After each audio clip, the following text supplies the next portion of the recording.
Halo Sobat Viewers, balik lagi sama aku Sita Forin. Di episode kali ini aku mau sekedar sharing aja ke kalian. Ini seputar kehamilan ya. Jadi buat kalian yang ibu-ibu yang lagi hamil atau punya masalah yang sama seperti yang aku alami, mungkin bisa ikut sharing juga di kolom komentar di bawah ya.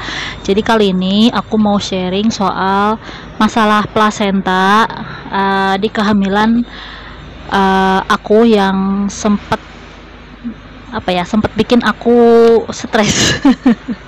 Jadi cus simak sampai habis ya, oke?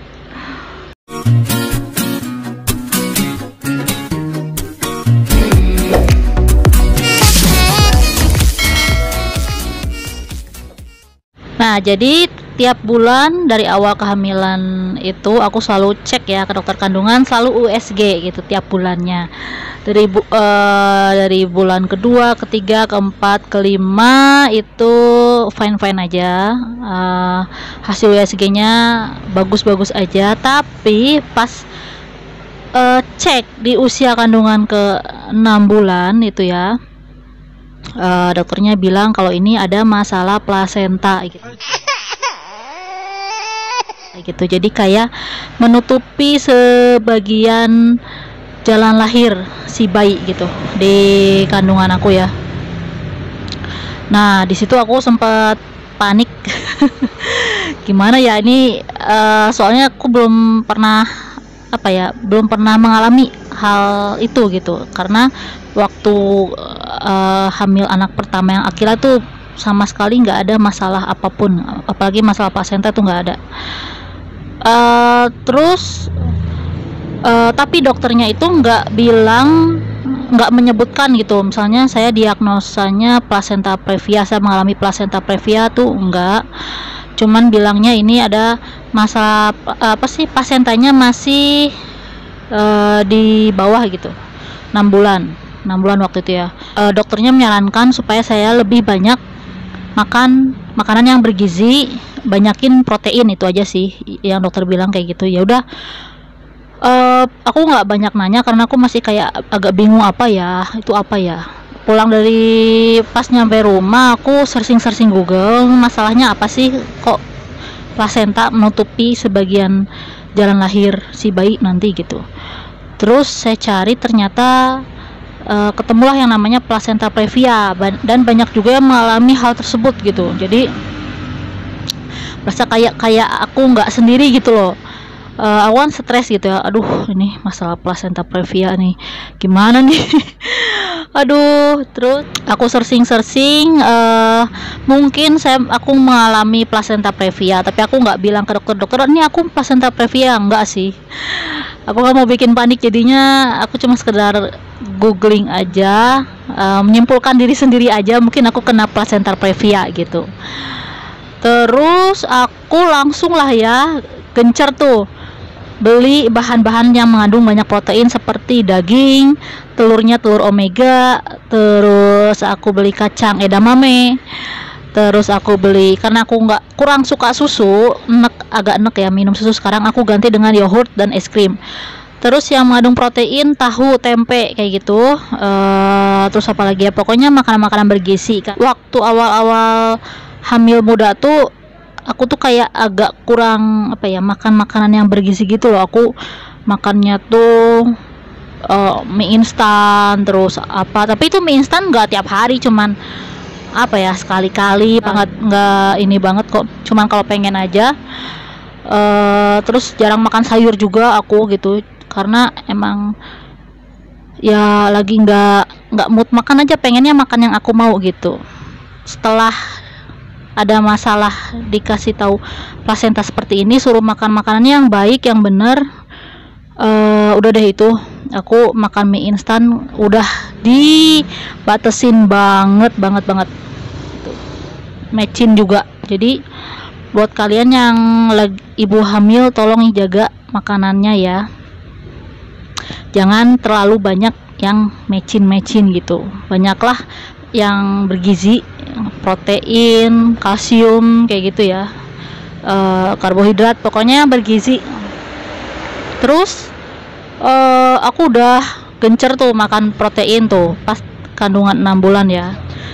Eh, Padahal aku juga nggak tahu penyebab plasenta previa itu apa sebenarnya ya. Apakah dari makanan atau pola makan yang salah, apakah dari apa. Cuman setelah aku Google, emang penyebab dari plasenta previa itu emang dari sananya, dari pas awal pembuahannya gitu, for viewer sebenarnya tuh. Jadi kayak udah dari sananya lah gitu, dari si jabang bayinya maunya seperti itu ya, kayak gitu. Terus juga ada yang aku cari info penyebab plasenta previa itu karena usia si ibu lebih dari 35 tahun. Terus yang kedua pernah mengalami operasi sesar sebelumnya, pernah mengalami operasi rahim atau miom lah atau sejenis itu sebelumnya. Terus apa ya? Ya kayak gitu sih yang aku baca. Cuman kalau aku kan belum pernah mengalami operasi sama sekali ya. Si aku juga belum 35 tahun gitu. Terus ya udahlah, singkat cerita udah nyampe cek ke 7 bulan. 7 bulan aku cek lagi pas usia kandungan udah 7 bulan. Dicek lagi sama dokter, aku deg-degan dan hasilnya masih sama. Kepala bayi aku masih di atas, bayinya masih di atas, plasentanya masih di bawah gitu. Jadi kayak masih menutupi jalan lahir. Tuh stres banget deh pokoknya. Stres banget. Terus dokter menyarankan aku pokoknya banyak istirahat, jangan banyak aktivitas berlebihan. Dilarang dulu berhubungan suami istri juga, jangan dulu lah ya. Soalnya takut pendarahan gitu, takut ada flek gitu. Dokternya juga nanya ada flek nggak gitu. Aku bilang nggak ada sih. Ya udah, pokoknya hindari aja itu dulu ya. Terus senam sama yoga juga, sama jalan kaki juga aku nggak boleh dulu. Pas aku nanya tuh boleh nggak, ternyata nggak boleh dulu katanya ya. Pokoknya takut ngeflek katanya gitu, takut ngeflek terus pendarahan, kan bahaya. Nah dari situ pulang dari dokter, aduh stres dah aku itu seharian itu, kayak nggak bisa tidur nggak nyenyak, kayak nggak bisa tidur. Aku cari-cari, browsing tetap apa ya, biar kayak biar agak tenang aja gitu. Aku cari-cari, terutama aku sharing juga di aplikasi The Asian Parent. Aku punya Asian Parent aplikasi itu untuk seputar kehamilan, jadi kita bisa curhat di situ atau sekedar sharing, nanya-nanya gitu ya. Dan banyak juga yang mengalami hal yang sama kayak aku, masalah plasenta gitu. Nggak hanya aku aja gitu, ternyata aku ada temen gitu, banyak temen untuk sharing. Mereka justru malah memotivasi gitu, banyak yang kasih saran, banyak yang kasih solusi, seperti banyak sujud lah, pokoknya nggak boleh capek-capek, banyakin istirahat yang cukup gitu. Wah di situ pokoknya dari sharing Asian Parent aku tuh merasa jauh lebih tenang gitu, karena ternyata nggak hanya aku sendiri, banyak juga yang mengalami hal itu. Juga nggak boleh stres gitu. Jadi aku manajemen stres, misalnya aku refreshing karaoke di rumah, nyanyi nggak jelas di rumah gitu. Itu juga pokoknya dibawa happy aja, jangan stres. Nanti pengaruh juga gitu ke janin. Pokoknya aku stresnya tuh nggak nyampe berhari-hari, cuma paling sehari doang. Aku stres banget di hari itu. Setelah dari cek dokter kandungan itu, besoknya aku udah mulai jauh lebih tenang, lebih lega. Aku mulai makan makanan yang lebih baik lagi.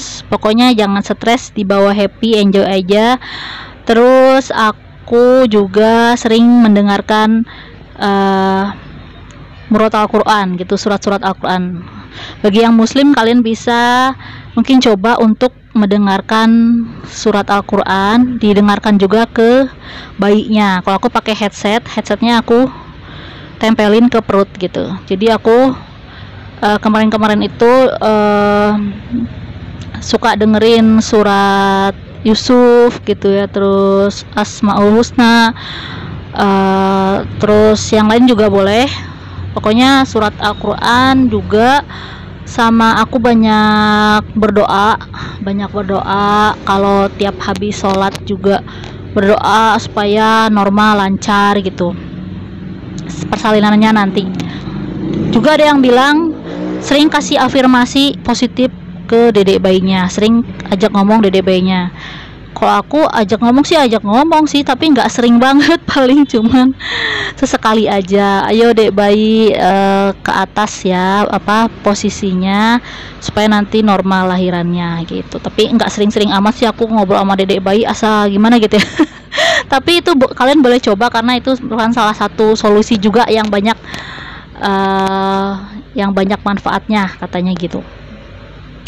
Terus dengerin juga, aku suka dengerin musik-musik klasik yang lembut gitu, yang relaksasi, itu juga aku suka dengerin. Musik-musik yang menenangkan, aku suka kanon de minor gitu kan, musik lullabies, aku suka dengerin juga ke dede bayi juga biar dia juga ngerasa tenang gitu ya. Itu juga bermanfaat juga katanya untuk mencerdaskan bayi sejak dalam kandungan. Terutama positif thinking aja, jangan stres, banyakin makan makanan yang bergizi, banyak berdoa juga ya, kayak gitu Fufers, banyak berdoa.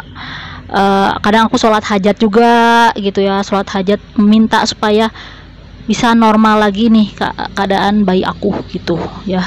Pokoknya normal, sehat, lancar persalinannya, amin itu. Sehat ibu dan bayinya. Nah, singkat cerita, udahlah kemarin aku udah menginjak usia kandungan 8 bulan. Berarti kata dokternya itu 33 week. Kemarin aku cek, aku bilang, "Dokter, aku deg-degan nih, gimana nih?"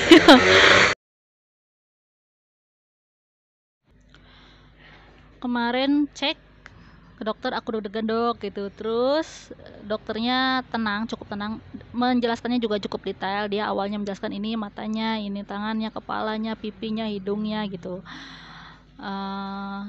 Terus dia bilang, terus aku nanya, dokter terus gimana plasentanya, gimana?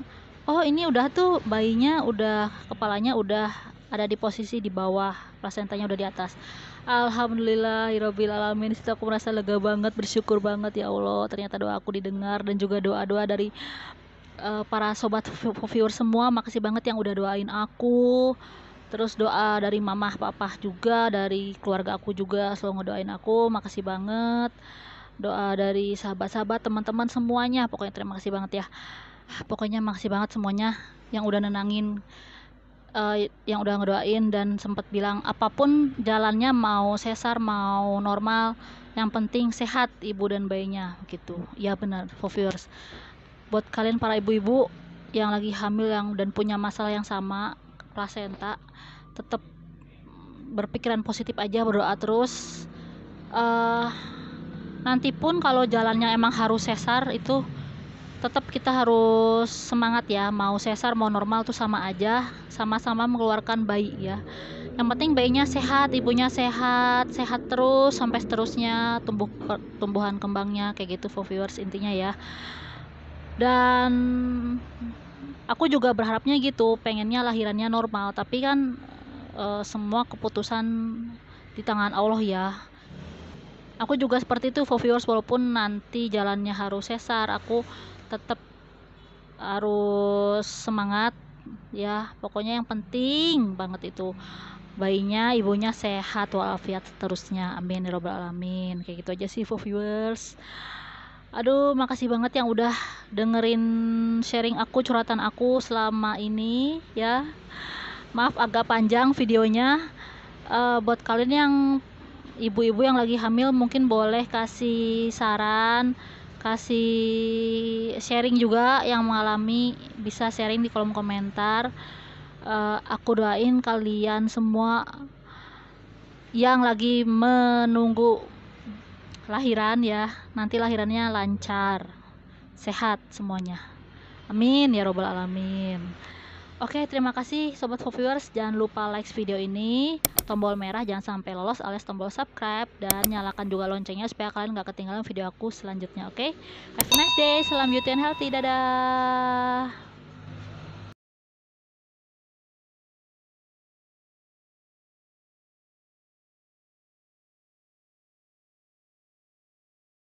Oh ya lupa, aku juga kemarin udah nanya ke dokternya. Dokter, terus gimana kalau udah di atas plasentanya berarti aku boleh dong senam hamil, yoga hamil, jalan kaki, boleh katanya gitu. Terus berenang juga dianjurkan kata dokternya kayak gitu. Oke, sip sip sip sip.